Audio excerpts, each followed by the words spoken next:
Welcome to Your Redemptive Birth, the birth story podcast where we hear directly from women who have journeyed from medicalized births to natural ones. I'm Sarah, and together we'll hear from women who have reclaimed birth. Their stories are marked by healing, strength, and deep trust in their bodies. If these stories resonate with you, I'd love for you to follow the podcast and leave a review so more women can find hope here. And for more redemptive birth tips and encouragement, come connect with me on Instagram at Your Redemptive Birth. This podcast is for educational and informational purposes only and is not medical advice. Always consult your healthcare team for guidance specific to your pregnancy and birth. This is Your Redemptive Birth. Welcome, Emily, to the podcast. How are you doing today? I'm doing good. I'm excited to be here. Thank you for having me. Yes, I am so happy that I reached out to you on Instagram. And thank you so much for, being willing to share your stories. Yeah, absolutely. Yeah, so before we get into your stories, would you mind giving us a little quick background, who you are, what you do in the world, and your family? Yeah, so my name's Emily. I am a mom to two. I have a 5-year-old and a 3-year-old. They're 15 months apart, so soon I'll have a 5-year-old and a 4-year-old. I am a birth doula. I'm a labor and birth doula. I'm a postpartum doula. I do lactation education. I also am a personal trainer. I am working on to tie it all together, a pregnancy and postpartum corrective exercise. So a lot of pelvic floor therapy. I can't obviously diagnose, but I am here to further their exercising, and so they don't have to stay with the therapist the whole time. And I stay at home with my girls. I am very involved. We're in a co-op, so I'm very involved with the co-op. I do the events and fundraising. Yeah, so. Nice. Wonderful. Well, Yeah. Cool. You are like a Jill of all trades. Jeez, you are all over the place in the birth space. Yeah. And especially, Yes, I am. There's so much need for more pelvic floor care. So I'm excited to see what you do with that. Yeah. Well, wonderful. Yeah, Thank super you cool. for sharing a little bit of background about who you are. Yes.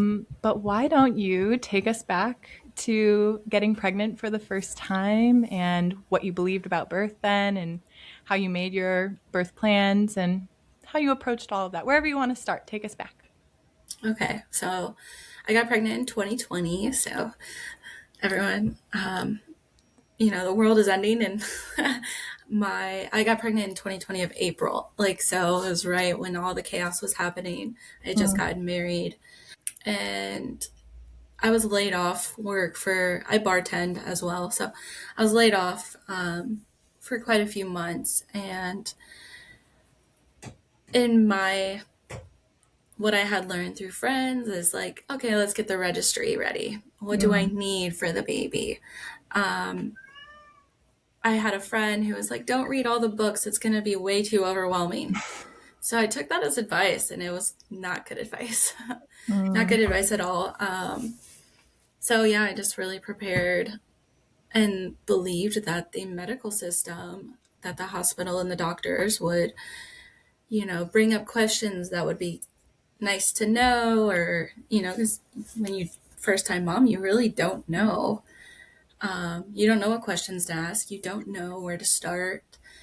And every time I went to an appointment, I was just like, okay, that was not, my blood pressure's good.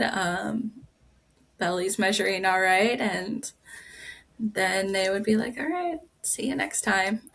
And so I wouldn't say I was prepared at all for what to expect. But I just had faith that once it happened, okay, the nurses and doctors are going to guide me. It's going to be okay.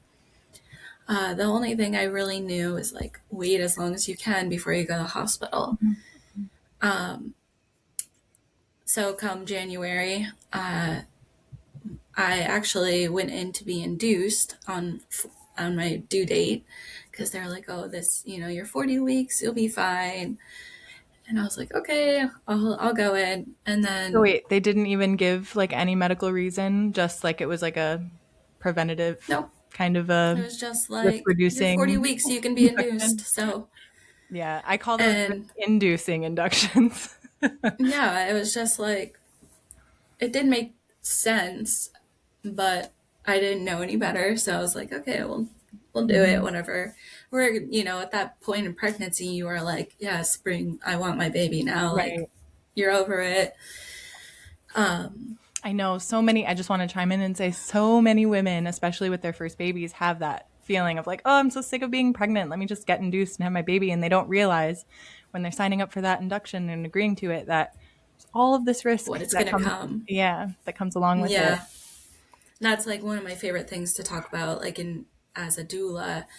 I'm like, unless there's an absolute medical reason, like don't be induced. Right. It's not not worth it. Yeah. But so I went in for the induction, and it was still COVID. Everyone's very freaky and whatever. So they test me, and I didn't have any symptoms. I felt fine. I felt pregnant and worn down, but no, none of the symptoms that they were like, you know, the cold or whatever. I didn't even have a cold. Mm-hmm. So they get the IV in me, and they do the COVID test, and then it takes them a while to come back. So my husband and I started a show. And they come back in, and they're all fully in PE gear. And I'm like, they're like, so you tested positive. So we can start this induction, but your husband's going to have to leave. I'm like, okay, you can't like test him too. Like we rode in the car, we sleep in the same bed. Like what? That doesn't make any Seriously. sense to me. No, we're not going to test him because he's not a patient. Okay. So my other option is I'm going to leave. And they're like, that's fine. But if you go into birth naturally, within 10 days, he still can't be here. Oh, mm-hmm. So, so we go home, and I'm just like, don't come for 10 days. But at that point, it would be putting me at like a little over 41 weeks, Mm-hmm. almost, yeah, a little over 41 weeks. So I was like, come when you're ready, but like push it. um, I was showing no signs of labor either at that point. So I believe that was God's grace to like not be induced at the Yes. same time. Praise the Lord. Yeah. So, but 3 days later, my water broke at 4 a.m. and I called the hospital, and they're like, well, you should come in just in case of infection. My contractions were coming very normally, but there's only like 10 minutes apart. They're 10 to 15 minutes apart. But my hospital I gave birth in was about an hour away. So I was like, well, should we go? Like, we kind of waited a couple hours, but the hospital's in DC, so we're like, we don't really want to hit traffic. So you don't know what to know. It's your first birth. Like, Yeah. you see car babies on the internet, and like, It's so true. it's not going to happen your first time, but Likely not. Yes. I always also like to chime in when women's waters break before, maybe before contractions really get going or whatever. But a lot of women don't know that your water breaking doesn't necessarily mean, labor is going to start like ASAP. You could go days really like without anything still happening. And the risk of infection really increases with lots of cervical exams. And where do we get those? yes, In the hospital, right. right? And yeah, well, I told my husband, I was like, just go normal. Like, I can still breathe. We still can have conversations. Yeah. I was timing them because, first time Right. mom. But they still were only like, there's 10 minutes apart ish. So we get to the hospital. He takes me up to the room. He's sitting there. No one had said anything to him about leaving. Few nurses had come in, again, full PPE gear, like, nothing more terrifying than Yeah. lights and people dressed up in like hazard suits. Yeah, I talk about that all the time on my Instagram. Is like, women birth works best when women feel safe. And like, Yeah. wow, how to make a woman not feel safe with all this like hazardous medical gear. Yeah. Yeah.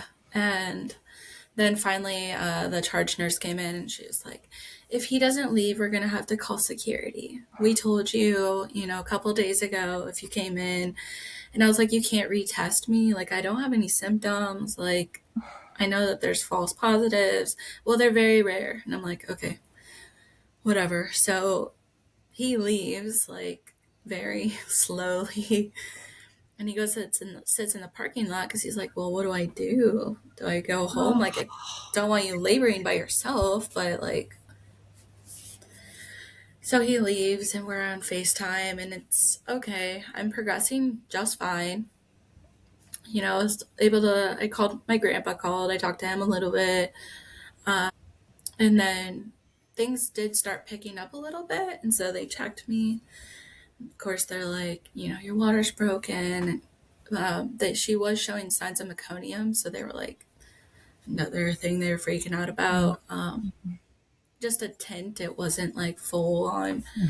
So I was 6 centimeters and means I'm doing great, like on my own. And a nurse came in and she's like, do you want to speed things up and get you home to your husband a little faster? Um, Again, I had done no research, so I didn't know. And she's like, we'll get you on this thing. It's just synthetic oxytocin. You know, they're putting me on Pitocin, but it will just speed things up. And, you know, you're progressing great. This will make it go a little bit quicker. Like, okay, sure. I just want to get home. You know, I just want to have this baby and get home. So they give me Pitocin, and it just all went downhill from there. I could not stay on top of the contractions. They were just rapid fire. They were terrible. I was puking. I was blacking out, literally fainting in the bed. Like, and the baby, of course, her heart rate's dropping. They are, you know, they come in, they turn it down a little, just a little. They didn't turn it off. They just turned it down. I'm like, all right, I need the epidural. I cannot handle this. Like, so like an hour later, they give me an epidural, but it was a student hospital and a student did it and he messed it up. But I didn't know. I had never had an epidural, so I didn't know what an epidural was supposed to feel like. Like I knew some women talked, they could still feel. I could still feel everything. She put the catheter in, didn't even tell me she was doing it and just pretty much jammed it up. And I was like, wow. And she's like, oh, you felt that? I was like, yeah, I felt that very much. And then they turned the Pitocin back up. And because they think that epidural is working. No. And they flipped me over. I was able to do it myself. And they're like, we don't think your epidural is working. I was like, yeah, I don't think so either. Again, I start throwing up because they turned the Pitocin back up pretty high. So I, again, start like throwing up and blacking out. And in the midst of this all, they had called the anesthesiologist back. And they're like, we need you to redo this. But it was pretty busy. So it took him a while to get back. And in the midst of it all, some angel of a doctor, I had never met this doctor, never saw him. Again, he came in and he's like, I cannot imagine my wife doing this alone, especially for her first time. I have been working all morning and I found a loophole to get your husband here. He can come for the delivery, but he has to leave within an hour after the birth. And I was like, okay, I don't care. Here's my phone. Please call him because I couldn't. There was no way I could even really look at my phone. And so he comes, but you know, we live an hour away, so it took him a little while to get there. And he said when he came in, he's like, you were not even there. He's like, your eyes were just glazed over, like it was just chaotic. So then they sent him out of the room because the anesthesiologist redid my epidural. And once that kicked in, everything was like, okay, this is what an epidural is supposed to feel like. Yeah. But at this point, I was also 9 centimeters. So they're like, we're gonna, you're 9 centimeters, so we'll be ready to push soon, but we want to make sure that the OR is open, just in case. I was like, okay. What an odd thing to say. Like, yeah, what? at the time I didn't realize it, but now, now knowing what I know, I'm like, they were planning to give me a C-section, full stop. So, yeah. So, I was able to take a little nap, and I woke up and a nurse came in, and it was probably like 2 or 3 hours later.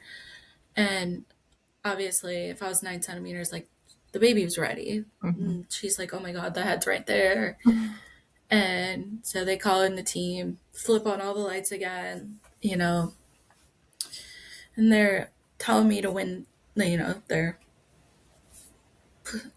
what's the word? They're Coach pushing. coaching me to push. Mm-hmm. And it took like 3 pushes, and she was out. So Mm-hmm. I got a vaginal birth. I was very pleased, but like even just seeing pictures of me, I was completely just out of it. Like Mm-hmm. just not really there. Just remember like how this happened. She had a big cone head from sitting in my canal for so long, and it was just surreal. My husband, they made him mask up and put all the gear on. They didn't want me to take my mask off. Um, and it just was like, just didn't feel, it felt very unreal. Like, how'd this happen? But why did this happen this way? And it was almost midnight at the time. So it was like, all right, I had been laboring for like 19 hours. I'm ready to go to bed. Yeah. So, literally an hour after birth, they kicked him out. Again, we're going to call Oh God. security on you. Um, but at that time, like, I needed sleep. Like, I needed someone to hold the baby because they didn't have a nursery, and I wasn't letting them. Mm-mm. They're not going to take her because if they took her, they're going to put her in the NICU because I was COVID positive.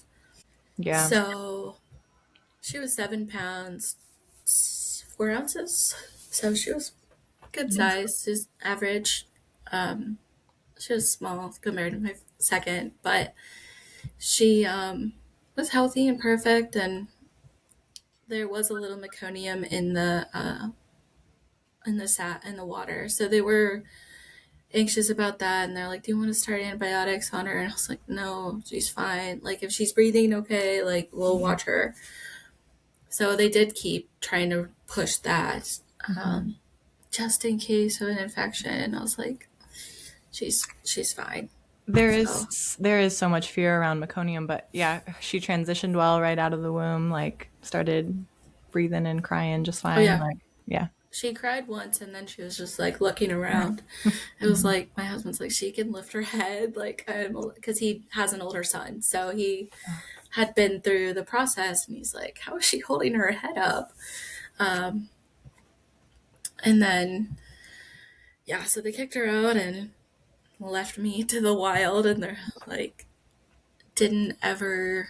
They came in to check, of course, and push on my uterus every half hour or whatever. They couldn't get me any food because the kitchen was closed or the cafeteria was closed. You're starving. Yeah, I was starving. So they're like, we'll get you breakfast as soon as the cafeteria opens. And I was like, okay, that's fine. I'm just going to sleep. Of course, there's no sleep. The baby wanted a nurse, and I have flat nipples. So it was like, and of course, my boobs were just huge. So, like, I had no idea what I was doing. I thought she was latching, but instead she was just like, they were becoming chapped and broken and bleeding. So it was like painful. I hadn't, it was just a disaster. But I did get a little bit of rest, and they would come in and they're like, you can't sleep with your baby. And I was like, what else do you want me to do? She cries if I put her in there, but I No. can't breathe. Like, I need to sleep. So finally a shift change, and that nurse did let me like sleep with her a little bit. And then The hospital does they feel like a very nice prison right after you have a baby because it's so instinctual to want to sleep with your baby, obviously your newborn, and right. they don't let you. I remember being just like baffled by that with both of my. Yeah, I was like, what Mhm. like How? What else? I don't yeah, I don't know who else to I don't want you guys really holding her and taking her, like No. she's gonna stay here with me, so I'm gonna Yeah. sleep with her. So how did breastfeeding go after that? Like once you're out of the hospital and everything, were you able to So they did get have it a going lactation on? consultant come in, and she goes, "So what questions do you have?" Again, first time mom. I have no idea. Yeah, like I help have no me. idea. Is she latching? I don't know. Like, I didn't know. Um, I did have a little colostrum, so they're like, well, she's getting something. She never seemed like, they never pushed formula because she never seemed, so she was getting something because she never seemed like over, over hungry. They did give me a pacifier, which I was grateful for at the time because I just didn't know I needed sleep and Mhm. I didn't know how to like just, they didn't want me to sleep with her. So I was like, I don't know what to do. So they gave me a pacifier, which she never actually took. So that was, I mean, she did that night, but the rest, she never took a pacifier again. But after we left the hospital, they, it was COVID, so no, there was not any lactation consultants visiting homes. It was all over the computer.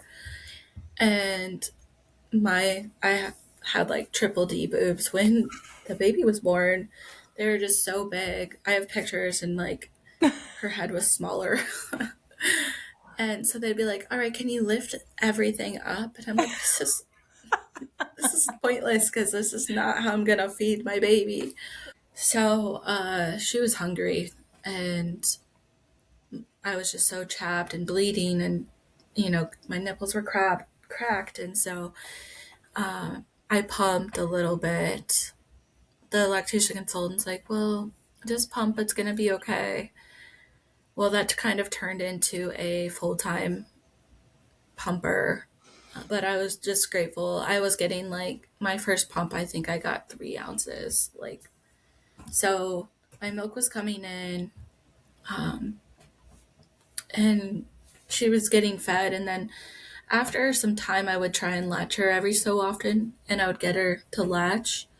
Um, but it mostly became an exclusive pumping situation. And I would get her to latch here and there, and she would take it. But I think because we had bottle fed her pretty much from the beginning, it was just less work. Mhm. So we made it about 7 months, and I was like, I just can't do this anymore because it was just around the clock, waking up to even have to pump even if she was sleeping. So I didn't lose the supply. I was just like, this is just not Mhm. worth it to me. So, but she's healthy and she's great. She just turned 5, so we Mhm. survived. Um, but it led to right after I stopped breastfeeding, I had one cycle and I got pregnant again Mhm. on accident. Surprise. Yay, welcome baby. Yeah, Yeah, well, why don't you I take us into that part of the story? So you get pregnant with your second baby. Obviously, you've had yeah. this very probably dissatisfying birth experience, and you're like, I don't want to do this again. So take us down that path, what you learned and how you prepared and all Yeah. that. Okay, so I didn't really I don't think I ever had the time to process it at all, like Yeah. the hospital birth. I just knew I didn't ever want to do that again. Um, Mhm. I had heard a quote. It's probably not the best quote, but it's you go to a hospital when you're sick or dying. You don't bring life into a hospital. And Mhm. when I found out I was pregnant, we didn't really tell anybody right away, mostly because I was like, I cannot do that experience again. I was like, it's still COVID. It was 2022. So I was like, I'm not doing this again without you. Like, and what else? What will we do with the baby? Like, my family is all in Nebraska, and I live in Maryland. He's got his parents here, but we weren't keen on doing sleepovers for the first couple of years because I was like, she still needs her mom. She still wakes up in the middle of the night, and uh, my in-laws are a little bit older, so we just weren't comfortable with it. So I was like, well, I'm having a home birth, which is kind of funny. I don't believe in coincidences. So we conceived in the Outer Banks, and on our way home, there's a lot of Amish in Southern Maryland, and we were driving through the little Amish area.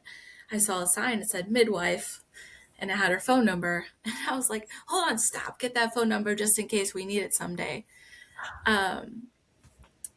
Completely joking, we didn't stop, we just kept going, and we didn't know we had just conceived, so it's funny, little God winks all over. But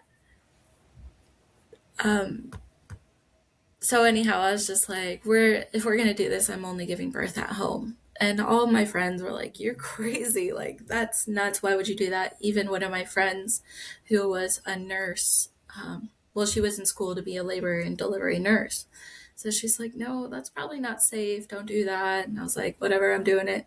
So I've the first thing I did was bought Ina May's book, The Guide to Childbirth. Yep.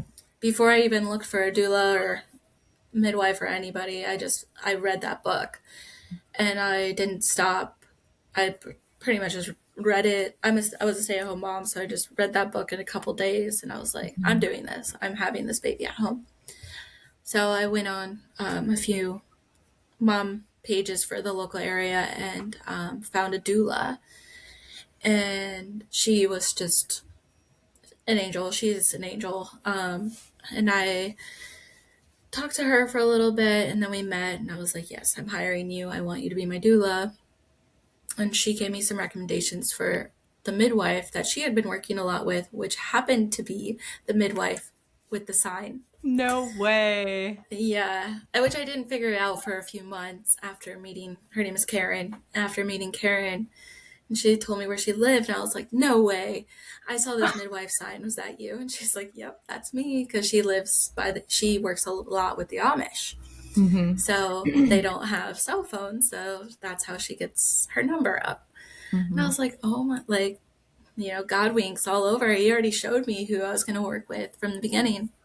So I met Karen. Karen actually went to Europe for a few weeks. She's like, I haven't had a vacation in like 15 years, so can we meet? Like, it'll be like, I think it was like 16 weeks.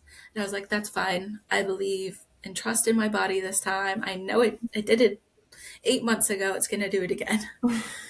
So I didn't meet her for a while, and when she came over, she was just exactly what I wanted. Very traditional midwife, very hands off, which some people like, some people prefer a little bit more hands on.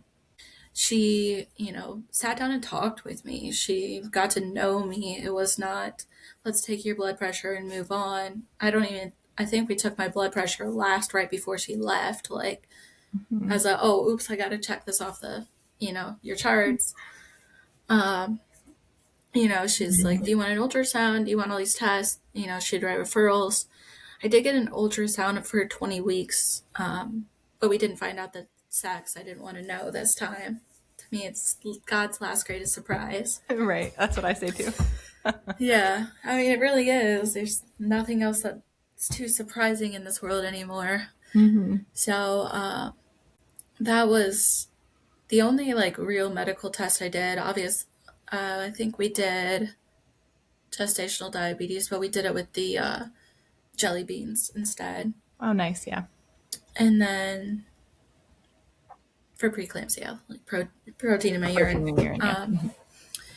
And I was like, this is the way you should be having a baby. Like, I thought no differently. Like, I knew this is exactly what I intend for birth to look like. This is that hospital birth. I knew nothing about it was natural. I knew nothing about it was how you should feel after having a baby. Like, going home those first like 2 weeks, my husband had to go back to work pretty quickly.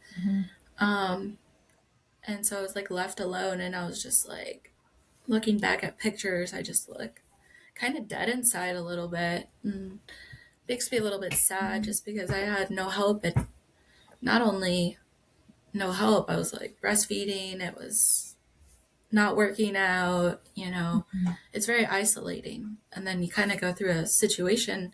I wouldn't say it was traumatic, but it was definitely a negative experience.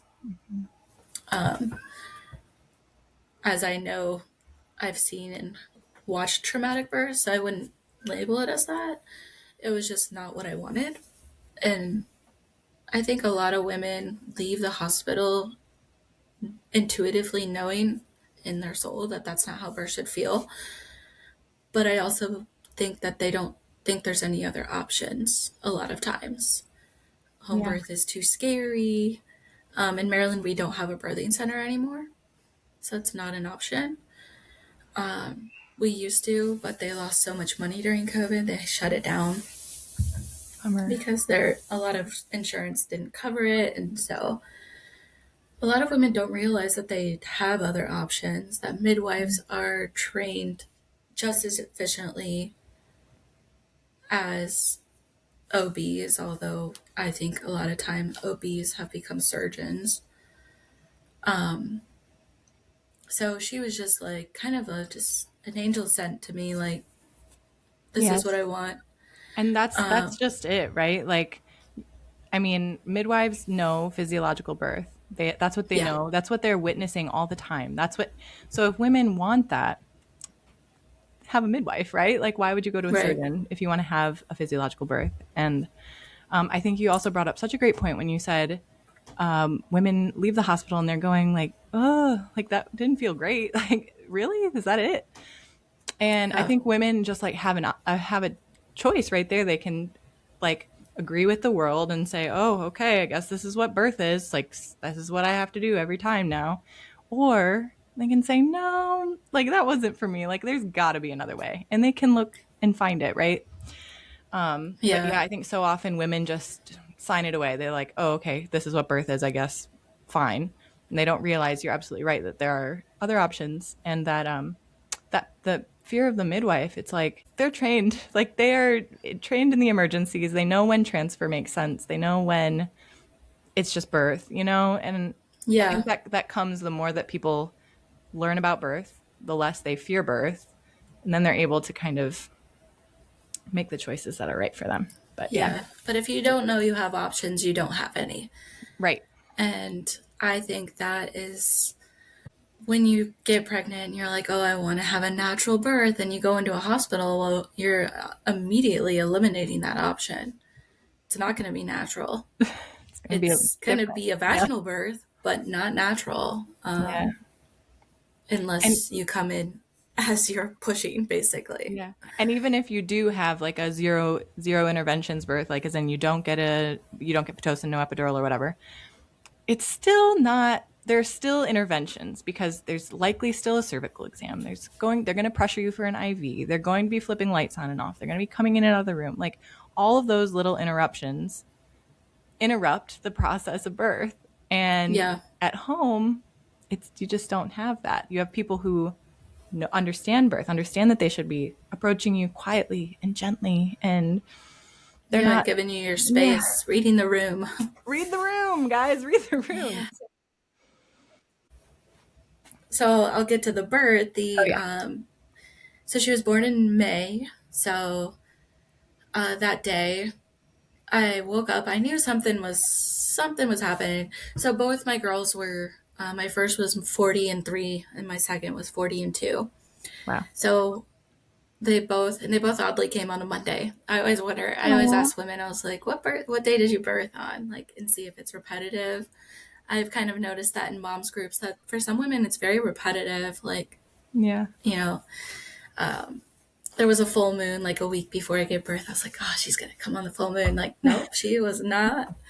She had her birthday picked, and um, so I woke up and we had a play date planned um, with another friend who her son was a month older than my first. So we had a play date planned. We live by the beach, and so we went for a walk and walked down onto the boardwalk and the pier. And I definitely knew my contractions were. I was definitely in early labor. They were becoming more consistent. I just remember sitting at breakfast, like, okay, this might be happening today, but knowing my last birth was 19 hours, I was like, it's not gonna be so fast. It'll be fine. My husband is a barber, And so he's like, well, do you care if I go cut so-and-so's hair? I was like, yeah, that's fine. It'll be fine. Like, go for it. So we go for a play date, and my daughter, she was 15 months at the time. She went running down the pier to the fishing side where there's no fence. So I had to like sprint after her because like she's a curious little girl. And I'm like, no, no, no, you can't go down there because I didn't want her to fall in. That's the last thing I needed. And I think that really kind of pushed me into a little bit more of an active labor. I think sprinting would for anyone. So Yeah, let's do it. Sprint in early labor. know, right. So we went home, and my friend was like, well, do you want to hang out for a little bit? She was also pregnant with her second as well. She's she was my labor and delivery nurse friend who I had convinced her to have a home birth. So I was like, I'm going to do it. You should do it. You should come over for the birth so you can watch it happen. And Yes. she's like, okay, I will if I can, you know. Did she use your midwife too? Yeah. Not very relevant. I was just curious because you guys were like on the same exact trajectory. So side note, my midwife at the time, at 36 weeks, she had to come to me and tell me that she could not be my midwife, Oh, that her license was suspended. oh no. She had a, a stillborn a few months prior, and the family was pursuing charges, and it was just a big mess. So obviously she's devastated. Now I'm devastated. I'm like, oh my God, I literally did a home birth, so I knew who was in my circle. Like, and she's like, I'm still going to come. I was like, yeah, you're still coming. This is Yeah. still my home. You're still more than, please come. She's like, I have a backup doula or backup midwife for all the births for the next several months or whatever. So I'd love for her to continue. Like, you don't have to pay her anything. Like, I've already worked out the finance side with her. And so I was like, okay, I guess, you know. So, and this lady's name was Maureen. She was lovely. She was great. I just didn't really know her. I'd only met her maybe once in the middle, like 38 weeks maybe. Talked to her a little bit on the phone. She lived 2 hours north, but during that transition, she had went and stayed with Karen for those couple weeks so that she could take care of those births for all the other moms. So I don't think she did have Karen. I think she went with somebody. No, I don't remember. But That's okay. But I think she did have it is Karen as so hers. relevant, But yeah. though, that you mentioned that, like, the whole point too of having a midwife that you've had your whole pregnancy is like you do build that relationship and that trust, and then when birth comes, then you really know that person who's with you, and so again, you feel safe. Process of labor Right. works really well. So yeah. Yeah, so feeling safe was like my key thing. And I was like, what if I don't click with this lady, you know? But Right. she Yeah. was lovely. I do actually think that she did deliver with Maureen as well. So, Okay. but yeah, it was a not a fun situation. Karen has since had her license reinstated, and Good. she doesn't work with as many new clients as she once did. She likes to keep her circle small, which is totally perfect. She kind of stays down on her side of Maryland. I think she still works with the Amish a lot. Yeah. She is a very lovely midwife. So I Mhm. was like, well, if I ever had another baby, Mhm. I think we're done. But if I had another, I would call her one of the midwives I work with a lot as a doula. So Mhm. now that I'm very integrated in the birth, I have a lot of people I could call. So, That's good. but I told her, I was like, please come. Mhm. Um, so I remember we came home for lunch Yeah. So you at ran on the the boardwalk, and then now, okay, so yeah. you got home for lunch. Yeah, and I was putting her down for a nap. Well, I was trying to put my daughter down for a nap, and the contractions were coming on strong. Mm. And I was like, "Where's my husband? Like, this is not okay." I call him. He's like, "My car won't start." No. And it was a fairly new car at the time. So I was like, what do you mean your car is not starting? Like, what? He's like, I promise I will be there. And I hear his friend on the phone. He's like, I will drive him down. It will be okay. Like, he's like, as long as you name the baby after me, if it's a boy. I'm like, okay, we got it. So actually, we were going to name it after him if it had been a boy. That's sweet. Yeah, it's just one of my husband's favorite people in the world. So it would have been his name, which is funny. So I finally get her down for a nap, and I am in full like cleaning. I like cleaned everything, like cleaned the kitchen a little bit. And then my husband's like, "Are you hungry?" I was like, "Yeah, will you make me a bagel?" Why I wanted a bagel, I don't know. That bagel sat on my bathroom counter until like 9 p.m. that night. I never touched. I labored so much on the toilet. That's where I like wanted to be. The dilation station. Yep. So I called my doula, and I was like, so things are happening, but I don't think they'll be like very fast. And she's like, how far apart are your contractions? And I was like, I don't know, probably like 5 minutes. But I was like, hold on, I gotta stop. And so I like read through my contractions. She's like, I'm gonna shower and eat lunch, but I'm gonna take my time, but I'm gonna come. I was like, okay, whatever. Like, it won't be that fast. Okay. So then she called the midwife. I think I also did too. And she's like, okay, I'll start heading that way. And then I called my other midwife who I originally started with, and I was like, hey, I think it's happening, but take your time. She's like, well, I'm on 495, which is like the Beltway. It's very busy. And she's like, so I'll be there when I get there. And I was like, okay. And she's like, how far apart are your contractions?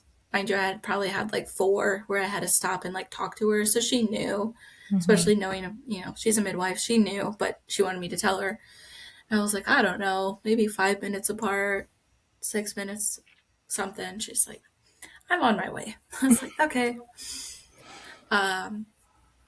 So I think from laboring alone with my first, I really just didn't want anybody in my space with my second. My husband would try to come up, and he's like, do you want me to like rub your back? I was like, no, just leave, please. No one in the room. Like, I had made labor playlists for music. I turned music on, did not want it. I just wanted it quiet and to be by myself. And I don't know if that had anything to do with my first birth and laboring alone. Because before the Pitocin started, I was by myself and I was just doing it. And, it's just like that solid, like that, I don't know, mama bear coming out in me, like, I got this. It'll be okay. Because I knew they were there. And then my doula showed up, and she was in training to become a midwife. So she took my vitals and just checked on everything. She's like, all right, I'm just going to go downstairs. If you need me, let me know. I was like, okay. And then my daughter woke up from her nap, and at this time I was in full-blown active labor. So she just wanted to be right here and like, what are you doing, Mom? Like, I was like, you gotta take her to the neighbors. Please take her to the neighbor's house. Like, and so, but she only wanted me. So that, I was like, all right, let's do this. So I'd walked her. We live in a townhome, so I like walked her down the stairs. And as soon as I got back to the bottom of the stairs, instinctually, I was like, can I have a bowl? I like asked my husband for a bowl, and he's like, for what? I was like, I'm gonna throw up. And he's like, there's a toilet and a trash can, and you want a bowl? Because I think from when I was a little kid, my mom would give us a bowl. Same. And he's like, oh, here's a bowl, but there's a trash can and a toilet. It's easier. But my doula instantly knew. She's like, she's transitioning right now. And so he took our daughter down the street, and my doula walked upstairs with me, and she's like, when was the last time you went to the bathroom? I was like, I don't know. I have no idea. She's like, can you try and go for me? I was like, sure, whatever. As soon as I sat on the toilet, my water broke. And my husband just gotten back, and the birth just started filling the birth tub. And she's like, I need you to get off that toilet. You're going to have a toilet baby. So I was like, okay. So I just remember that pushing sensation. I was like, I just gotta push right now. Like, baby's gotta come. And how that burning, I was like, this is happening. Mm-hmm. And so, Wait, give me a timeline again. yeah, So the timeline, first contraction to this point is like how many hours? Like probably 5. 5 hours. Okay. Mm-hmm. Uh, from early labor, I woke up at probably 8, 7:38. So that's when I noticed them. Mm-hmm. But when the contractions really started picking up was probably around noon Yeah. So it only ish, with been, a couple hours. yeah, a couple hours. Yeah. Um, and then my doula got there at like 2, Mm-hmm. and I don't know when my daughter woke up from her nap or anything, but I had the baby at 4 o'clock. Wow. So um, they were still filling the birth tub, but I got in, and it was such a relief. Like, I never understood, like, some women don't like laboring in the birthing tub, which I could kind of understand. It'd be a little bit uncomfortable. Like, I just wanted to be up moving and, Mm-hmm. like I said, on the dilation station. But the birth tub really, like, gave that almost like a lubricant, took away that Mm-hmm. burning sensation so fast. And it just, like, I just roared her out of me. And the midwife showed up within 5 minutes of her coming. And my other midwife, the one I had originally hired, she walked in as like I was flipping over with the baby. So she missed the birth by like seconds, but Wow. it was really cool. And I just remember my doula was taking pictures, and I have a picture, and I just look. You can tell I'm not there. Like, I was still like kind of in labor land. Like, wow, that just Mm-hmm. happened. And because it was so fast, it was just like active labor was probably 3-4 hours total. Mm-hmm. And just doing it on my own, I was just so like, why would the first thing I thought was, why would anyone go back to a hospital after doing this? Because that was just so, it was so incredible. Like, wow, I just did that all by myself. Like, I mean, I did it the first time by myself too, just a lot of interventions, but it was just awesome. And her umbilical cord was probably only like, I think it was like 10 inches. It was very short. Wow. Short cord. So Yeah. I couldn't get her, I could get her on my belly, but I couldn't get her up any higher. So Mm-hmm. they did have to, they let me sit and chill for a second with her. But they had to cut the cord before I delivered the placenta because I wasn't quite ready to deliver it, which was totally okay. The cord to me, I wanted that little cute picture of them connected, but Oh. it's all right. Did your Um, contractions stop right after? Like, I know, yeah, that typically it kind of like stops for a little bit, and then some women it takes like 30 minutes before they start feeling contractions again for their placenta. But for some women, the it's like contractions instant. stopped, but they did come back probably within 15-20 minutes Okay. Mm-hmm. because I was easily able to release the placenta. Yeah, They didn't tug it or anything. They just told me to push, and it kind of just flopped came out. out. But although I got those hormonal shakes, though, really, really bad. And I was like, why am I so cold? They're like, you're not really cold. This is just your hormones. And we did find out she's a girl. I felt for it. I was like, it's a girl. So that was really exciting. I did think she was a boy because my pregnancies were a little bit different. I had like no pregnancy symptoms at all with my second. No nausea, no headaches. I'd Wow. gotten really swollen with my first one. My second one, I didn't. It was just so easy and so simple. And then, they got me into bed, and my doula, she's just said she is a midwife now. She's a certified midwife. Believe she lives in Costa Rica doing birth work now. I Cool. haven't talked to her in a while, but one of my good friends still talks to her, and she is doing birth work in Costa Rica, which I think is so cool. So she still pursued that, but she was so meant to be a midwife. She's who really inspired me to become a doula, because she was just so wonderful.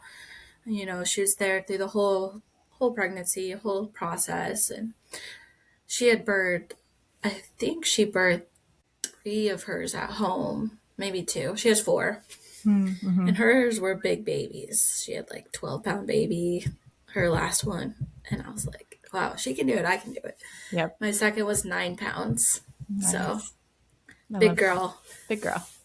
I love that Yeah. you mentioned that your midwife or, doula slash turned into midwife had a 12-pound baby, because people like think that it's not possible. And I'm like, your body's not going to make a baby that it can't birth.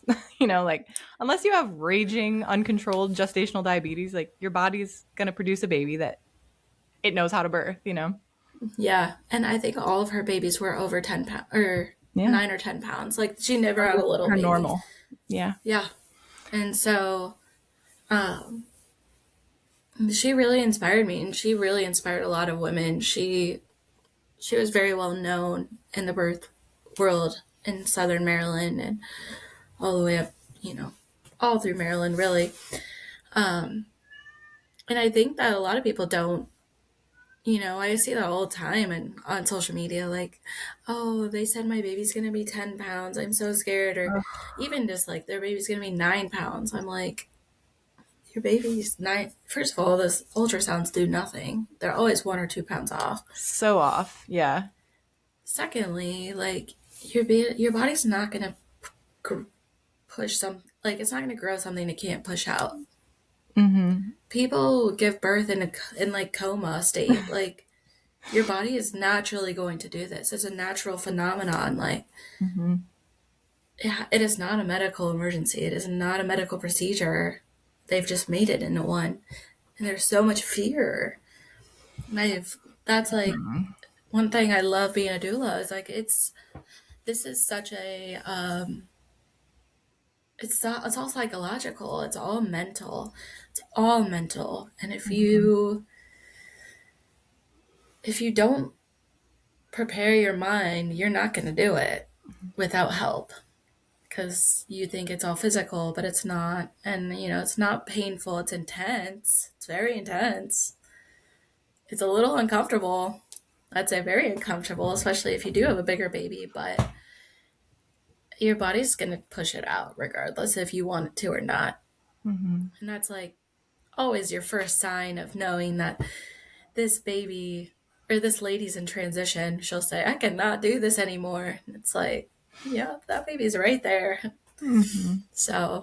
that's my favorite part of, like, I always get so giddy when they say that, or they start throwing up, like they can't handle it, because I don't know why it is with that discomfort. It's why we Mm-hmm. go to throwing up. But Mm-hmm.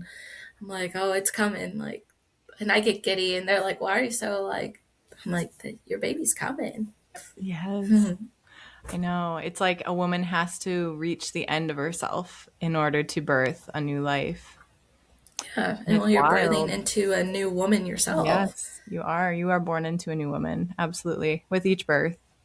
Yeah. And I think that postpartum is not talked about enough. Like, Mm-hmm. that's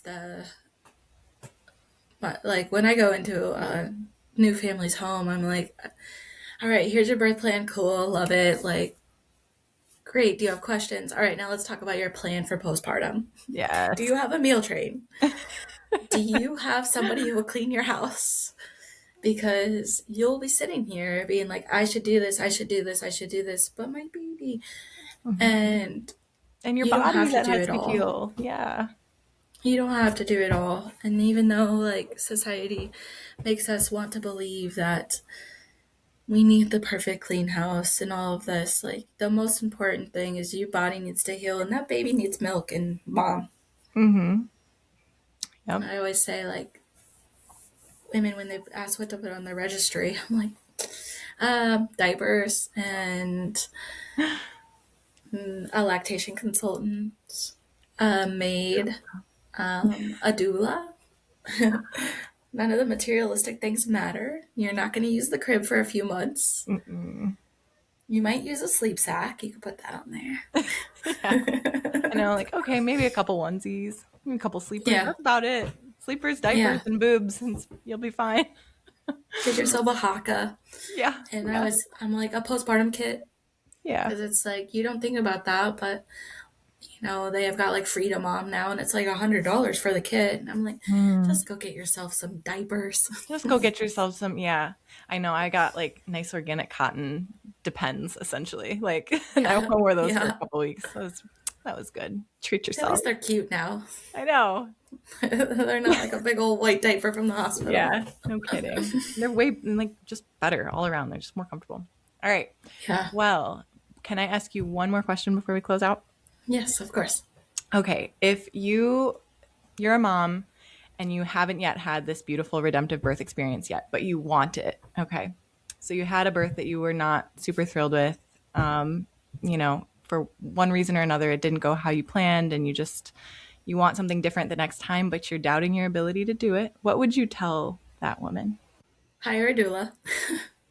Hire a doula and surround yourself with people who love and support and care for you, because you're going to have a lot more people tell you their traumatic and negative birth stories.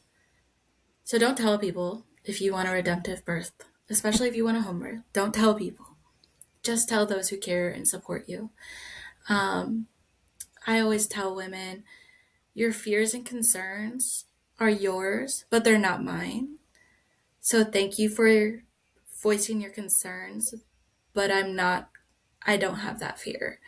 And I think that's like a really Mm-hmm. important thing that most women should take with them when they're looking for a redemptive, or having, even in a hospital setting, to have a more of a natural birth, is like, you can do it, but one, listen to your intuition, surround yourself with love. And if your husband's not very supportive, doesn't know what to do, hire a doula. She Mm-hmm. will, that's her job, is to bring in him and to be like, hey, let's show you some hip squeezes. Let's, Yes. and if I've seen some some very, very lovely partners get in the birth tub or get up in the hospital, squeezing her, brushing her hair, praying over her. And I've seen some men who are like, yeah, here's my hand, squeeze it. Like, but it men can't put themselves into that position. They'll never be able to. So the number one thing for me is like, surround yourself with people who support you and care for you. And it might not be your friends. It might not be your mom. It might not be your family. It might just be your random bartender who, is supporting you and telling you you can do it. To read the books, read those books, read Anime's books, Mm-hmm. Anime. Yeah. Anime. Listening to redemptive stories on podcasts, that was my biggest thing with my second. Is like, the last like 3 months of my pregnancy, I would just listen to birth stories. I listened to transfer stories. I listened to twin births. I listened to pretty much everything I could listen to. Free birth stories, stories that didn't end so well, because it was good to know all sides. Mm-hmm. Because birth is not in our hands, it's up to God. So you have to prepare for it all. And our birth plan doesn't always go as planned. For me, I had the twinkly lights, I had the music, I had it all planned, and my baby came in the middle of the day. I didn't want music, I didn't want anybody in the room. It didn't go how I thought it'd go. I got my home birth, but not all women do. Mm-hmm. Especially, you see those women who might have prodromal labor for Mm-hmm. 3 or 4 days. They're exhausted. It's okay to accept, okay, maybe I need to go get some medication. Like, and it's okay. You're not your birth story. You're not, that's not who you are. It doesn't make you any weaker of a person. It doesn't make you a better person. And you say you don't win a gold medal. I think you do. But you win a little something, at least for yourself. Like, it's not just a participation trophy. Like, I fully did it and I got that gold for myself. And that might not be what the next person wants. That might not be what their birth story they wanted to look like, and that's perfectly okay. There's so much like conflicting, like this is right, this is right. Like, no, like do what's right for you, follow your intuition, trust your body, and trust the baby. The baby knows how to be delivered. It's pretty amazing when you get to that, when a baby, when they deliver their head, they will turn a quarter of the way so they can push the rest of their body through, all on their own. Your body doesn't do it, the baby does it. And a lot of women don't know that. I've seen it happen several times, and it is just so cool to witness. Babies So know trust how your body. to be born, yeah. And trust that baby. They know when their birth date is. They already picked it out. So when the doctor's like, all right, you're 40 weeks, it's time to, think about being induced. Or you're 41 weeks, we're going to schedule an induction at 42 weeks. And it's like, but it's just a guess. Every woman's cycle is different. Every single woman's cycle is different. Some people have longer cycles. They're going to go longer. And some people deliver at 37 weeks and they're that was just the end. Their baby was ready. So it's just really trusting yourself, trusting your circle, and not telling everybody, because you're going to get opinions, and then it puts that fear and it puts that anxiety, and it's just, it can make it not as beautiful as you want it to be. And it's interesting to see the connection between the two babies now. My connection with my home birth baby is a little different than my hospital birth, and I take that into account when I see women who think, like, to circle back to like think that the hospital birth is just how it goes. Like, they might not have that connection that they were hoping and dreaming for with their baby, because there's a little bit of a blockage in a sense with all the interventions. Yeah, I think I know what you mean. Like, I had Pitocin and epidural with my first baby, and so that puts like a barrier between like the physiological process of birth, like how it's supposed to go. And so when they pull your baby, your baby comes up and is on your chest, you're like, wow, this is so great, this is so cool. But also, like, it's like there's a disconnect. Like there was I don't even know how to put it. Like you missed like an important part of the process, like there isn't like Exactly. The hormonal stuff doesn't happen the same way that it would without Pitocin and epidural. Like, and there is a difference in the way that you bond with your baby. Not to say, of course, that you aren't going to bond with your baby, but it's different. Right. It's just different. It's different. Yeah. It's very different. And I just think that it's important to talk about that, because it's probably not talked about, because it's kind of like, is it evidence-based? I don't know, but this is my experience. Like women have their experience, and just my theory. Yeah, exactly. I think about my hospital birth and I think about my home birth, and it's like somewhere along the line, the mother's intuitions, it's like there's like a thread of threads, and maybe a few of them were snipped in a sense. I think that's it's a good way to put it. A good visually way to put it, because it's not, I don't know if it's evidence-based, that's just my theory, but that's just a way I kind of look at it with birth in general. I'm like, it's trust your intuition. Yeah. Trust your intuition. And that goes on to further things in life, even as my kids are older, like leaving them with people. You're going to trust your intuition. You're going to trust your intuition when you are in a parking lot and you feel somebody staring at you. Like, some people might not have that. I mean, as well as others, and that's okay. But it's just, the motherly intuition is there, and it speaks to us for a reason. Yeah, and it's a matter of tuning into that and hearing it and listening to it, and like when you sever that a little part of that intuition piece by bypassing like feeling your birth, like you miss a little, it's just, you got to tune it back in after that. And it can be done. Like, I don't want to make anyone feel scared. Like, no, it gets rebuilt. You can always rebuild it. It's just, it'll just be different. So, yeah. Yep. Because my first, she's such a mommy's girl. Like, she's a little sweetie, but that first week, it just was a little like, wait, how did that happen? Why did it happen? And then my second, it was just like, it just felt much more naturally. Breastfeeding, she nursed for 11 months straight, would not even take a bottle. So, I think that's a crucial piece of information for women to hear too, because I know so many women who bottle like exclusively pump and bottle feed. And they think that's it. And like, they don't think that they'll be able to breastfeed with future babies, but very good to hear that obviously it can be done. Very much so. Very much so. Yes, she was a nursing queen. Oh, I love that. And one day she just looked at me and said, "No, I'm done." And I said, "Okay, cool, me too." All right, great. Yeah. All right. Well, on that note, thank you so much, Emily. And thank you for having me. I appreciate all of the beautiful wisdom that you shared with us today. You are very welcome. And I hope it reaches the women that it's meant to reach, and I know it will. I know it will too. Thank you for listening to Your Redemptive Birth. If you enjoyed today's show, please leave a review on your listening platform to help this podcast reach the women it needs to reach.